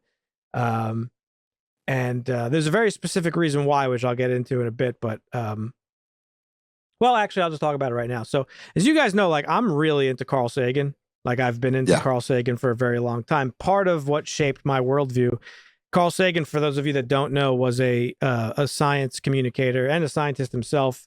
He had a show back in the day called Cosmos. It's something I watched as a child, and then I grew up, read his books and stuff like that. And he has this thing he calls the cosmic perspective, and that it's that if you as a human being can just step outside of yourself for a second and understand the vastness of time and space that we exist in, a universe that has been around for billions and billions of years, 14 billion years to be exact, as far as we know, and all the different things that had to occur for life on Earth to exist in the first place, and that life might not exist anywhere else in the universe. Like, that perspective just sort of really reframes your thinking about things, and that, like, oh, well, my little issues here on Earth, not that they don't have meaning, because they're meaningful to you, but in the grand scheme of things, they're a little bit less severe. And I've always just found that to be very profound. But in the cosmic perspective, Carl Sagan has also talked about how humanity is young, and where he always compares us to a baby learning to crawl. We've only been around for a couple of thousand years, and on the grand scheme of things, it is not a very long time. It is basically like 1 second out of a 24-hour, or out of a whole year. He called this the cosmic calendar. And like, the mistakes that we make, the wars, the things that we do, and like the way we're treating the planet, it's fixable if we just like have this cosmic perspective and decide to take care of ourselves and the planet. And so that's always been my worldview. But by the end of this movie, man, I was forced to really question that in a way that I haven't in a really long time. So, Sagan always said, like, our young species would eventually use technology and our wealth and stuff to make life better for all things. But this movie basically says the opposite, that we're essentially a cancer on this planet that needs to be eliminated. And so that sort of hit me in a way that I didn't expect. But opening up, Marvin, what'd you think? I thought it was great. I didn't read much about this going into it, so really didn't know what to expect at all. I actually watched this a week or so ago with my buddy Hunter. Yeah, we watched it together. Before you knew it was going to be scheduled? Yeah. Or? Oh, okay. No, I knew it was scheduled, but I just watched it early. Awesome. Yeah. This movie was a trip, man. I love the way that they were playing with us as the audience, like making you think this guy is really just like a crackpot, Yeah, I mean, he is. He is, but he was also right. So it's like, but two things can be true. Yep. I thought the cast was amazing. I actually was looking at Emma Stone. Like, I love how far she's come, like, as far as like doing these different types of movies, because it feels like her first couple of movies were just kind of whatever. She was in like teen comedies back in the day. Yeah. Yeah. And then but now she's like, it's like complete. She's one of the best actors working. Yeah, it's crazy. So I love to see that. Jesse Plemons too, to be fair. Like, when he was fucking Todd in Breaking Bad, like, did you he was a good character, but did you ever think he was going to like break out and be like one of the best actors working right now? Right. Not at all. I've always liked him as an actor. I thought he was great. Yeah. Yeah, he's great in Breaking Bad. Like, he's always been great, but in Breaking Bad, it was even he was goofy. He was like comic relief, Yeah. and then he shoots the kid, and you're like, oh, Yeah. oh, Yeah. He was good in that. I don't know if you guys saw that episode of Black Mirror too that he was in. yes. The one that was kind of like Star Trek or something, I believe. That was really good. I don't remember the episode name. I don't either. Great. This has a great cast though. Awesome The cast. shot, some of the shots were insane, like with like his mom floating and stuff. Those were like super crazy. And then some of the shots in the alien ship. Yeah, I thought it was good. I really enjoyed this. What about you, Dusty? Yeah, I love this movie. I thought it was great. A couple weird parts, like Stavros cop character. That was like It's so funny. So that he was in random. this. what the fuck is going on here? I love Stavi. I'm Just glad he like got needed paid to be in create this. some tension. Let's just have a cop show up, and let's have that cop be your old babysitter. And you know what? Actually, why not? He must have molested you or whatever. Right. Yeah. But yeah, I don't know. It was well acted. This was about just dialogue and creating tense situations, and it did really well at that. And because you as the audience don't know, you kind of have, you're like, okay, obviously you can flip with this is going to go one or two ways. It's an alien. It's not an alien. Okay. So you got to buy into one or the other, but you're left with, oh man, I don't know. Ooh, that's crazy. And Yeah. the way they drive you down the road and leave you to the end was really well done. And so, yeah, good storytelling. Nice. Didn't complain think about the time or anything like that. Like I said, I tried to watch this once a few weeks back, put it on for half an hour, but it was late night. I was tired. I fell asleep and I never got back around to it, but thoroughly enjoyed watching the whole thing from beginning to end. So yeah, Nice. good story. I love the way this movie opens, where it's showing the dichotomy between the two lives. You got these two cousins who are like working out. They're doing like yoga videos and they're jogging outside and not really eating super healthy, but like they're doing their thing. And they're yokels basically. They live in the fucking middle of nowhere, and like basically the standard, like, you know, if they were custom NPCs in video games to be conspiracy theorists, like this is what it would be, like a create a character conspiracy theorist. They have all the traits of what you would think would be a conspiracy theorist.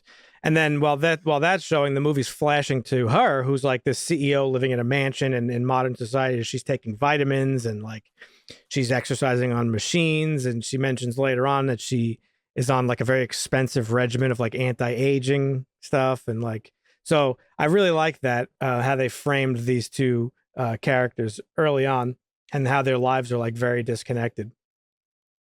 Early in the movie, there's a scene that f***ed me up when they chemically castrate themselves. Yeah. Because it's like, oh, we can't have any like distractions, and like, you know, once we remove that, it'll like, we won't have any like stimuli, and she won't be able to like influence us with like sex and stuff like that.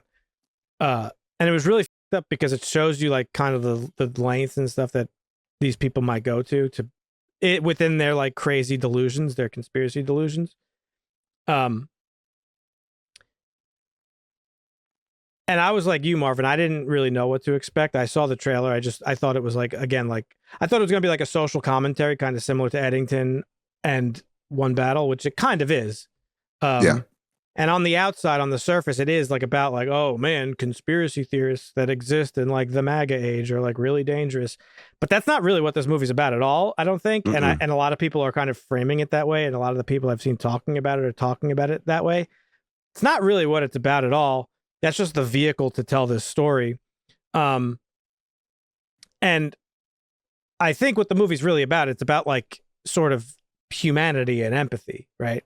And humanity in the sense that like none of these characters are like human anymore. They've lost it all, including her. And I don't know if you guys noticed this, but talking about the acting, she was brilliant because she is cold and calculated. And she's like a tech billionaire. She's using corpo speak through this whole movie, and she's like trying to like, you know, de-escalate and stuff. Talk her way out of it, yeah. But there's a she point. She was killing it. It was crazy. But there are points where she snaps out of that, and you could tell like, oh, she's a monster. Yeah. Like, for she sure. does not give a about them or anybody, like, Correct. billionaires that exist. So Right. I thought that was brilliant. Like, she is not a damsel in distress. I didn't even feel she was in danger at any point in time. I was just like, oh, Me either. she's a monster, and this is crazy.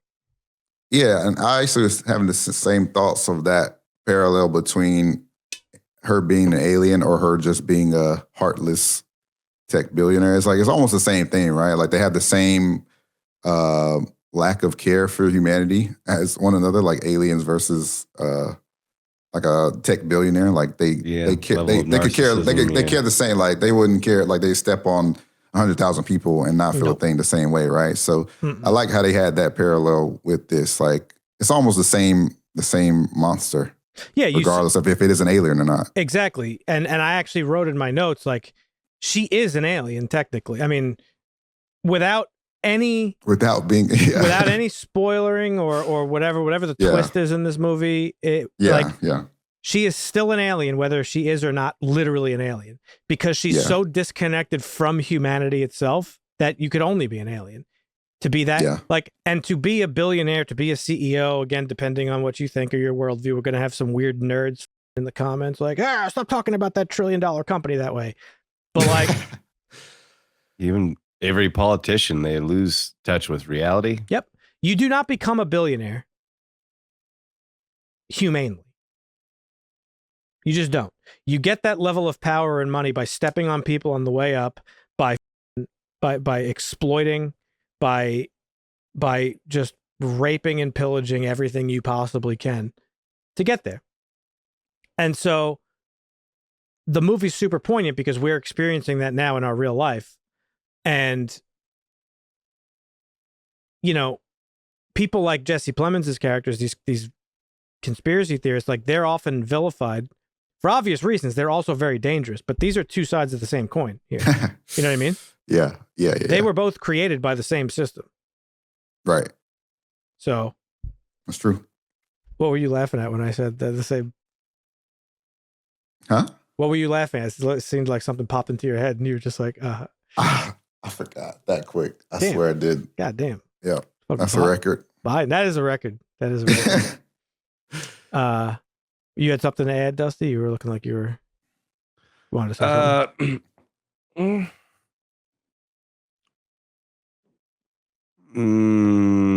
No. Okay. Yeah. So when the I like how this movie was a dark comedy too. Like, there are funny moments in it, even though there's like some really dark and depressing shit going on. But over the course of the movie, you start to understand why Teddy is the way he is. Well, his mother was a severe sort of conspiracy theorist herself, but she also got sick. They leave that kind of like vague what she's dealing with, but she underwent some sort of experimental treatment that Michelle's company developed, which made her even sicker. And there was like I guess the company had some sort of like, they had to like publicly, come out and be like, sorry that this experimental drug you guys up. We're going to reimburse you the treatment. And obviously it was whatever, some bullshit corpo speak nonsense. And so Jesse Plemons' character already had the seeds of being a conspiracy theorist for his mother, but her sickness at the hands of this company, like, really is what drove him over the edge. And it's why he targeted her directly. He also works for the company, which is kind of funny. He's like in their like shipping department or whatever. Yeah. And so there is that twist in the movie where like you find out like, oh, this is why he targeted her specifically. But there's a secondary twist, which I said she's a monster, where you realize like, oh, like, because she, originally she's like de-escalating and she's, saying stuff to try to not get herself in trouble. But then you realize like, no, she wants him to suffer. Yeah. Because she turns in, there's a point where like she's escaped. She could leave. You know what I mean? She's like gotten out of the situation, but she like stays to literally just dig the knife in a little bit further and like hurt him, and like not physically, but like emotionally. And she does this a couple of times. Like, she calls him stupid because he like gets a word, he pronounces a word wrong. Like, she's constantly attacking his like his mental state. Like she's like, you're a sick person. Like she's doing it on purpose. Like she wants to see him hurt. Yeah. Well, go ahead. No, go ahead. I was gonna say, and it's because he hurt her people, right? Like, so it's like, I feel like it's the vengeance there. Well, she turns. Well, I was gonna say, I think there's, because she obviously has a level of concern of like, what's my exposure? These guys obviously think I'm an alien. How do they know that? Who else knows? Like, so she kind of sticks around when she gets free one time. She goes snooping around. And then she asks him the question after she discovers the diaries and stuff, how many of them were actually Andromedans, you know? But I think her hanging around was not necessary. It's more like, I have to protect myself and my species, I think, maybe but I'm sure there was also like I just want to hurt this guy, but some of it looked like information gathering. What do I got to do to make sure stay secret? After the big reveal, which we'll talk about here in a second, it's evident that what you're saying could be the case. Mm-hmm. But before that happens, the movie doesn't really sell that yet. So there's two things. There's like a multi-layered thing happening here at play. I don't personally think the ending is meant to be taken literally, but we'll talk about it. Okay. I think it's pretty straightforward that, like, you know, there's just a sick individual kidnapping a CEO, and she's also fucked up because she's detached from humanity. But before like how dare this lowly person do this to me type of thing. No, I just think she's just like, I think she was just doing what she had to do to try to survive. But like, she's so she's so void of like actual human emotion that like part of it was like a challenge of like, you're talking to me, like you're coming after me, like, do you know who I am? She says it to him. She's like, that's what I mean. Yeah, she says it to him, and then towards the end, like, she tackles him and she's like, you lost, Teddy. That's life. Like, basically, like, I'm here and you're not, and that's just how life works. So get over it, type of thing. And she has that comes out of her a few times throughout the movie before the big reveal, which means that's just who she is, right? And so I don't know if you guys thought this throughout the movie, but I very early on was like, I was like split. I was like, she's definitely going to be an alien just because I know the director and like kind of his style. But also I was like, it'd be really funny if she was a fucking alien by the end of all this. And so, spoilers, the big reveal. What were you going to say? I was going to say, I was in that camp. It would be really funny if he was just right all along. Right, exactly. So, because it kind of speaks to like a certain current thing. I don't even want to talk about it because they'll nuke the channel or something. But a certain human trafficker that's been in the news a lot recently. It's funny that conspiracy theorists in real life thought there was like a global pedophilia human trafficking ring, and there was. They were just not who. They're on the wrong side. Yeah, well, it's probably both sides. But I mean, it's probably both. Yeah, I see what you're saying. It's every side, but they were right. It's just they weren't 100% right. Anyway, so like you said, where there's smoke, there's fire. Yep. Exactly. So throughout the movie, you're waiting for this reveal. Is she an alien, or is she just, you know, being is she a victim of this like psychopath? Well, it turns out that she is actually an alien from Andromeda, and he was right about everything, so much down to the design of her ship that he like modeled and 3D modeled and all this stuff, made a digital thing of. Before this happens, there's a lot of like really fucked up stuff. I don't want to like reveal the whole movie, but like Don, his cousin, I think is like the best character in the movie personally. Because he's like really a victim of this whole thing. Through and through. Now, he is neurodivergent in real life. That's like the politically correct term. He has said, the actor, that the actor's Aidan Delbus, that he just considers himself autistic. Okay.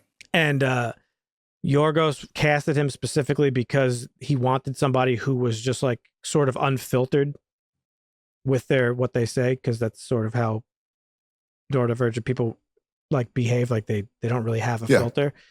So he is the voice of reason in this movie. Jesse Plemons is like conscious. He's like the moral anchor in this movie who's like, hey, are you sure she's really an alien? Like, She's crying. yeah, she's crying. Like, we can't really, like, you're hurting her. Like, stop it. This, that, and the other thing. And, you know, there's the moment where she's trying to basically get him to help her escape, and she's manipulating him to be like, I'll let you come with me on the ship. And he blows his head off with the shotgun in this like moment of like desperation or realization that like, like my life, this is crazy.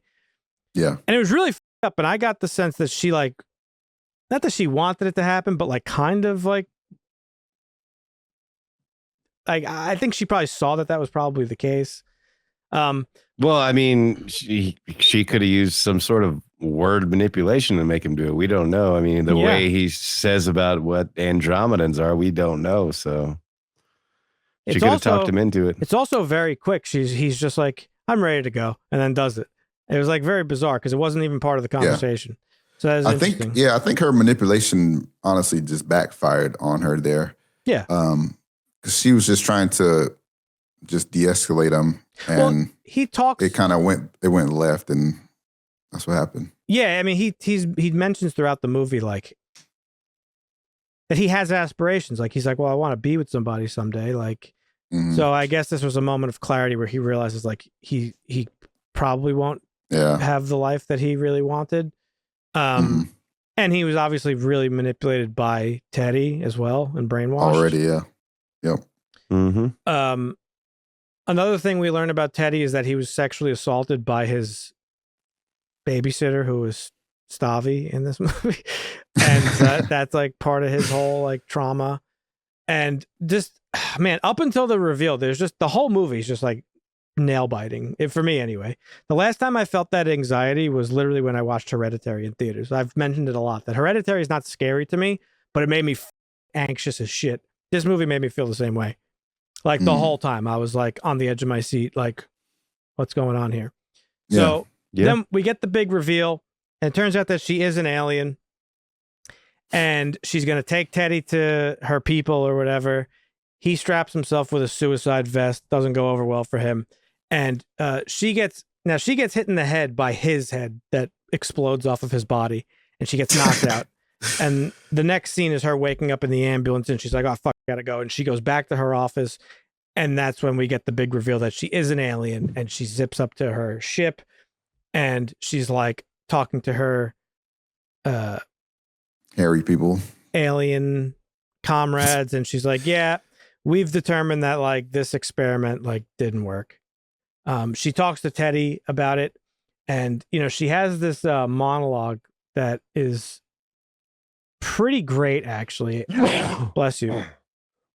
And she explains to him like the cost. You think she was giving him true history when they had that discussion earlier? Well, that's the thing. The movie leaves it open for interpretation. I don't think the ending is meant to be taken literally. Personally, it can be. It could go either way. But I think it's open for interpretation. She's clearly a very smart woman.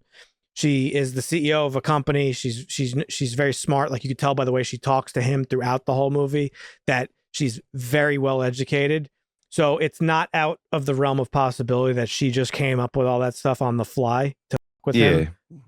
Well, that's what Christina said. She said, if I'm ever tied up, I'm just going along with it. I'm like, yeah, sure. I'm an alien. I mean, I'll try and do whatever I can for you. But well, because she realizes at a certain point, like she can't reason with him. So she has to like play into his delusions, right? And violence has already been shown as an acceptable form of repercussion. So exactly. He starts smashing the chair at one point, smacks her in the face when he doesn't get the answers that he wants. So, but yeah, she had told him at one point that like the history of, you know, the Andromedans here, like they came to Earth during the time of the dinosaurs, and they like accidentally spread this virus that killed all the dinosaurs. So they wanted to reseed life. So they created humanity, which was Atlantis. And then those humans, like the first batch of humans, thought they were better than the Andromedans, and like whatever. It led to our human current species. And she talks about how our ancestors that like did all the killing and genocides and all this stuff that like basically destroyed the planet.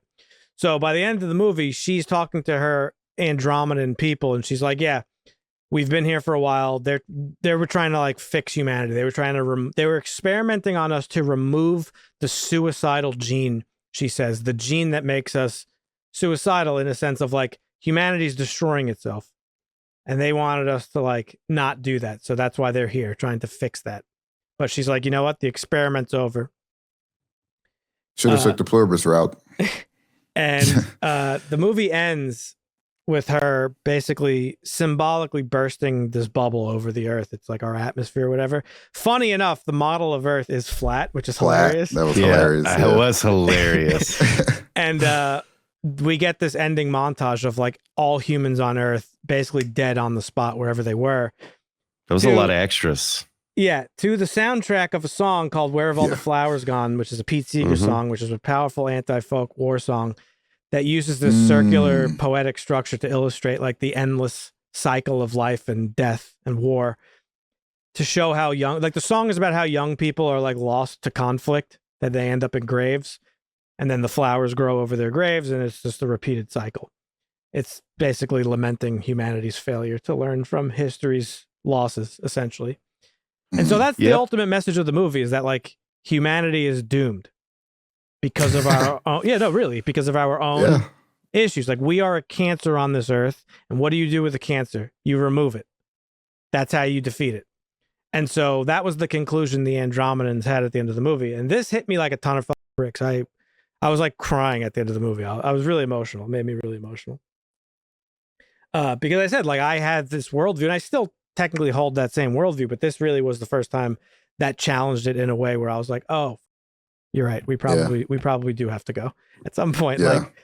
Like, and so the Earth is going to outlive us unless we blow it up. Well, yeah, we're doing a good job of that. But the like, yes, the movie is about like how people fall into these like really powerful mind control things, like conspiracies, and she says she says all the things. She's like, I think you're in a echo chamber, and and he fires back. He's like, I know everything you're going to say to me.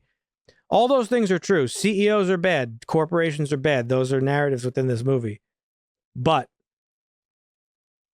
I think that ending is really about like what I'm saying. It's like, oh, well, that's it. It's like, we've tried. Like humans can't exist anymore because we're just not good. We're inherently bad people. We're inherently a bad species. We like, she says it to him too at one point, like even given explicit, like hard evidence that we are killing ourselves, we still choose to do it. And it's true. Like, it's weird. We're weird. We're just weird. We have our brains are too big for our own good. So, do you guys think the ending was literal? Like, is she a literal alien? I don't think so, and I'm going to tell you why, but I want to hear what you guys think first.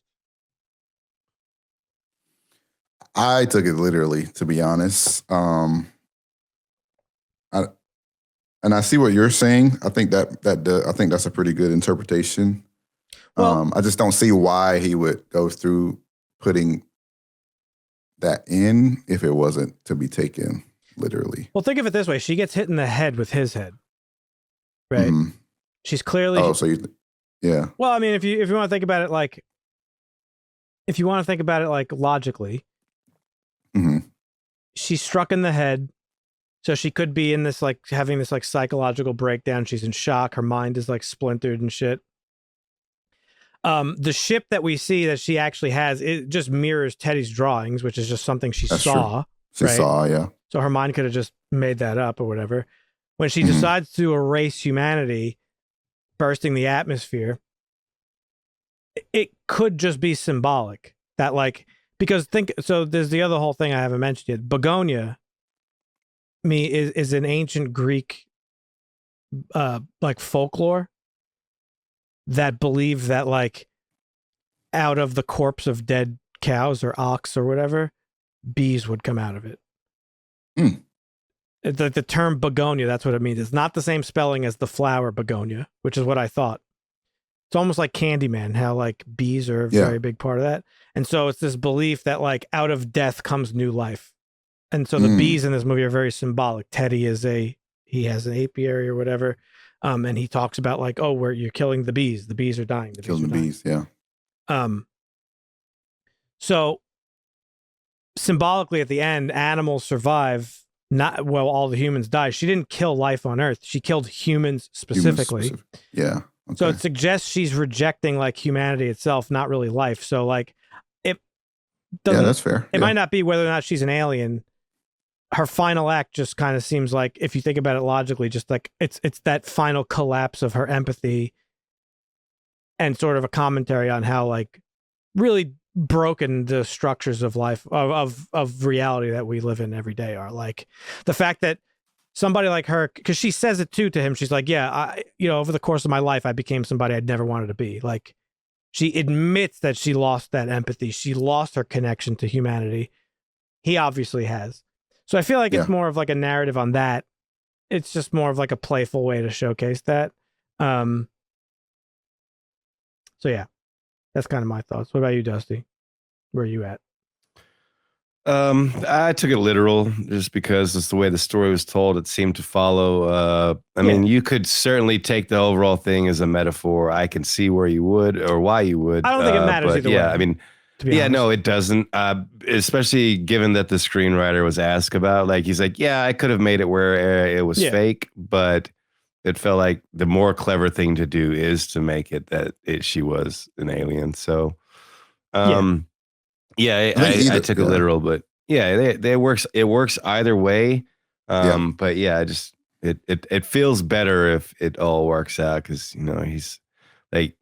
he's not just this damaged guy. You find out like he's this detail oriented. He figured this shit out, like to a T, killing even random people, like being a monster, losing himself. But he figured all this shit out. So even so much so, like he had already killed some Andromedans. We don't know how many of them were Andromedans versus humans. She said there was two. But and so he had figured out so much so that he literally had the Emperor alien herself, not just some worker bee, right? He had the queen bee essentially of the aliens. And that was his only misstep, maybe getting biting off more than he could chew. Yeah. So to speak. Sorry, hang on one second.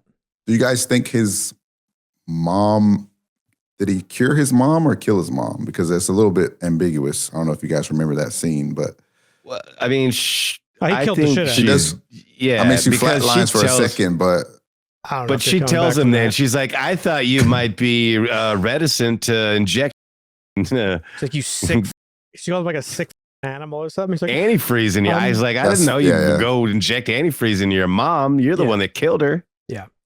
Okay.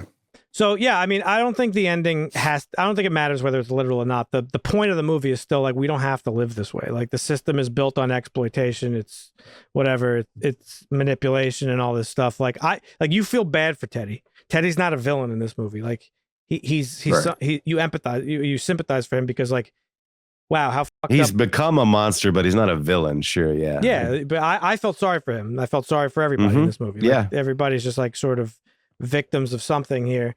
And yeah, so except the cop. I mean, he even too was trying to, like, I don't think he was a villain. He wasn't, but he wasn't a victim of anything. Well, you don't know. We don't know his backstory. Until he was. But we don't know his backstory. We don't know why Teddy or whatever he did, but like, he's obviously regrets it, and he's like, listen, he pops up multiple times in the movie being like, listen, I know this is annoying. Oh, this guy. But like, I really want to apologize for what I did. Like, I was in a different place. I was a different person, and I really regret it. In fact, he's the only one in the movie that at this point, like, really has empathy. Oddly enough. So yeah, I don't know. Awesome movie. I loved it. I thought it was fantastic. Like, literally one of the best movies I've seen in a really, really long time. Super up there. The acting, as we said, was phenomenal.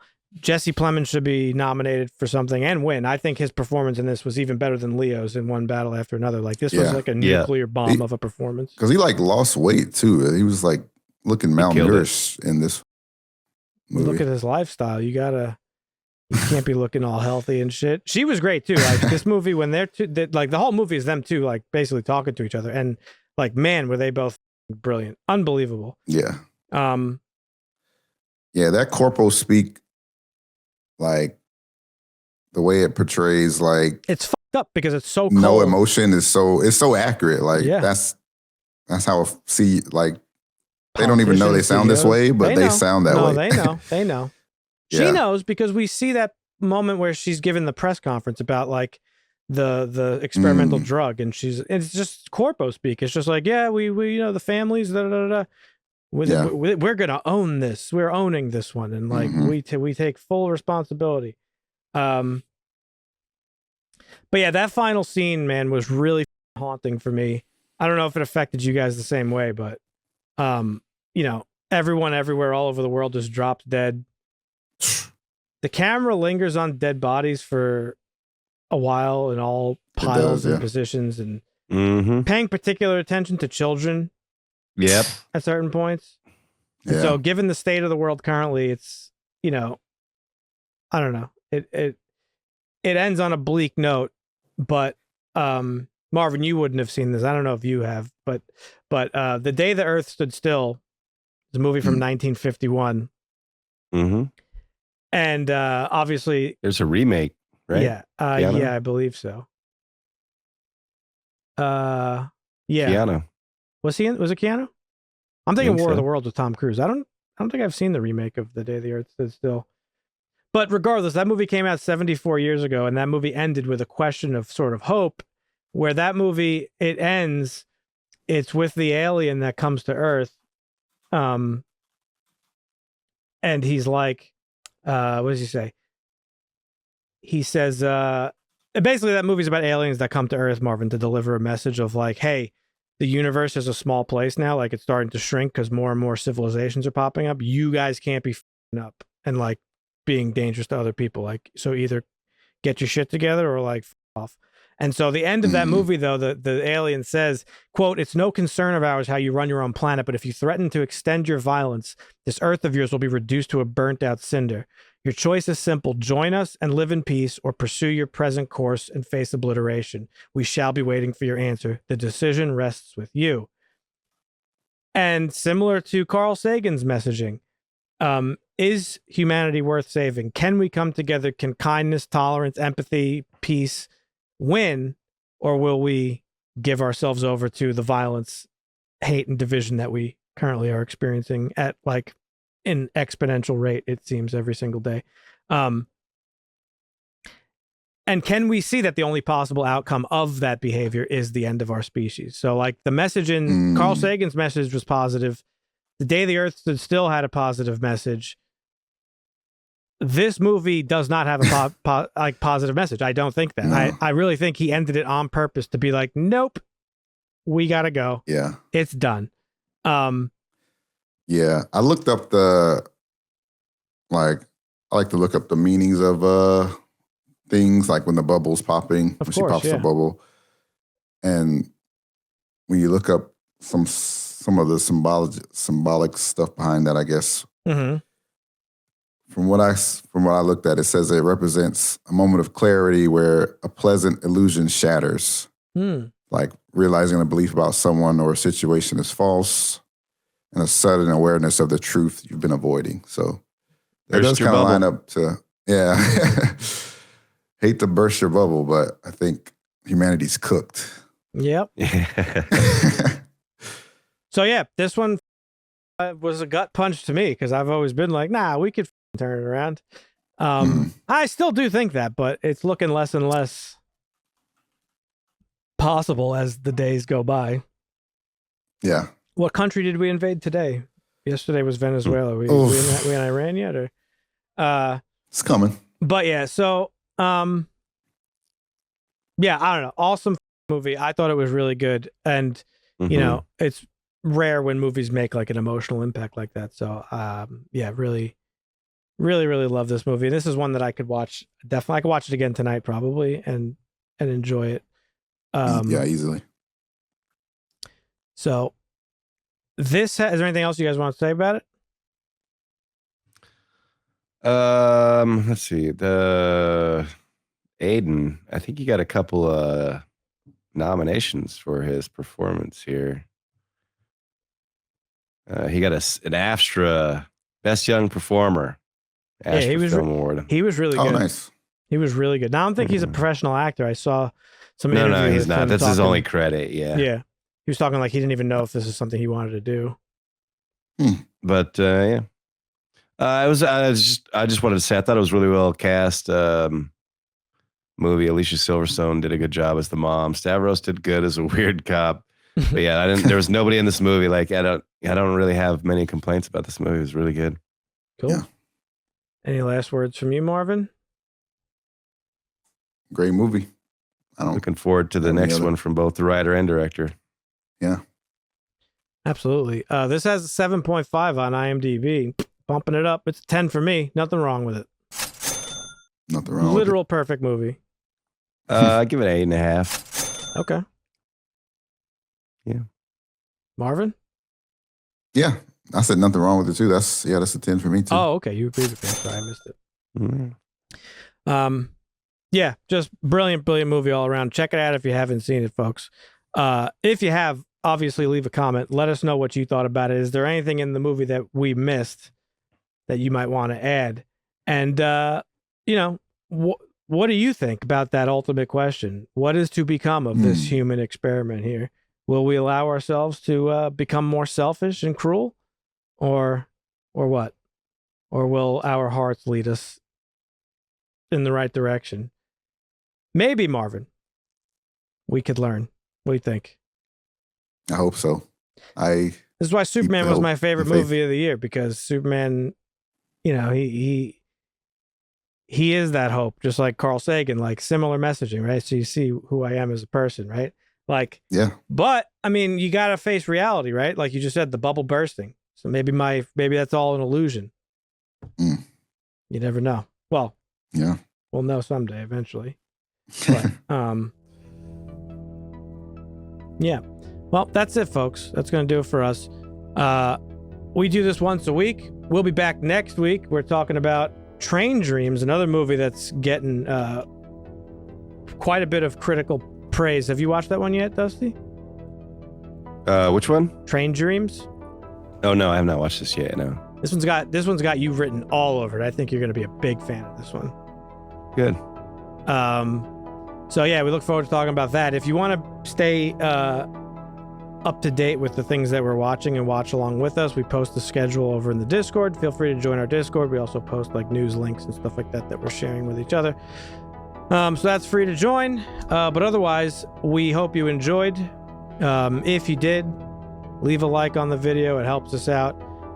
Subscribe if you have not done so already, and you hit the notification bell. You know all that shit. So we appreciate you hanging out with us. We'll catch you next week. You guys have a good one. Oscar. See ya.